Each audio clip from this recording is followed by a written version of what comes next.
Les gars, là, je vais vous parler de Francis Ngannou et Parnasse, Saïdine Parnasse. Eh les gars, déjà pour commencer, pour Francis, ok, belle performance et tout, mais de toute façon, on savait déjà.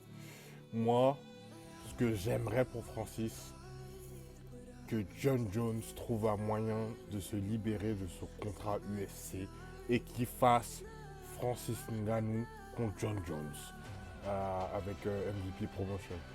Vraiment, j'ai besoin de ce fight. Ça fait trop longtemps qu'on dit que ouais, on veut voir le fight, etc. Tu sais que Francis il va revenir à l'UFC, les gars, c'est mort. Il n'y a aucun moyen, il n'y a aucun monde où Francis il pourra revenir à l'UFC, c'est dead. C'est dead de ouf. Mais ce qui est faisable en revanche, c'est que John Jones trouve un moyen de se défaire de son contrat UFC. Ça, c'est possible. Parce que John Jones, il doit avoir les moyens, il faut qu'il engage les avocats compétents pour se libérer de son contrat UFC. Ça y est, viens faire le fight. T'attends quoi, gros? Tu vas rien faire à l'UFC, là, c'est fini. Le truc de Pereira, tout ça, là, c'est mort. C'était censé être pour la Maison Blanche et t'es pas dedans. C'est Cyril qui est dedans. Donc c'est bon. Lâche l'affaire.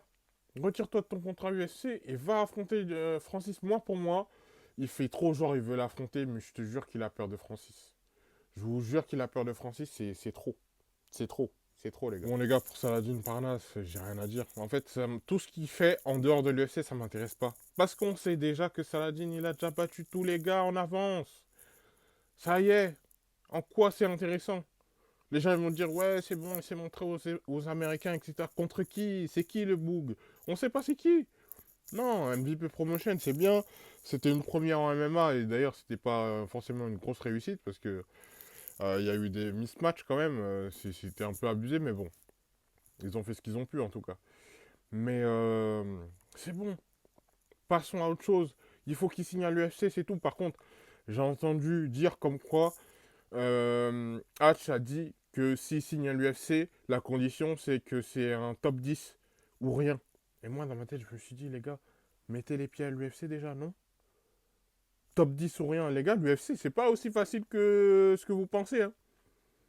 Et il y a des top 15 à prendre avant le top 10. Hein. Au moins top 15, les gars. Wesh. Faut s'apaiser. Hein. Saladin, il est très fort, mais tranquille. Il a rien prouvé contre personne.